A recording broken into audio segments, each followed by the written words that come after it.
क्या आप जानते हैं कि टाइप 2 डायबिटीज़ और pre diabetes, early diagnose diabetes जो है उसको विदाउट मेडिसिन कंट्रोल किया जा सकता है? जी हाँ, बिल्कुल किया जा सकता है।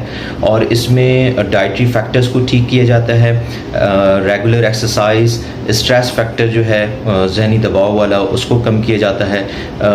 मॉनिटरिंग करनी पड़ती है, शुगर के लेवल्स देखे जाते हैं और HbA1c हर 3 महीने पे चेक करते हैं कि डाइटरी रिस्ट्रिक्शन, एक्सरसाइज और हेल्दी डाइट के ज़रिए, वेट रिडक्शन के ज़रिए हम जो है वो विदाउट मेडिसिन डायबिटीज़ को कंट्रोल कर सकते हैं।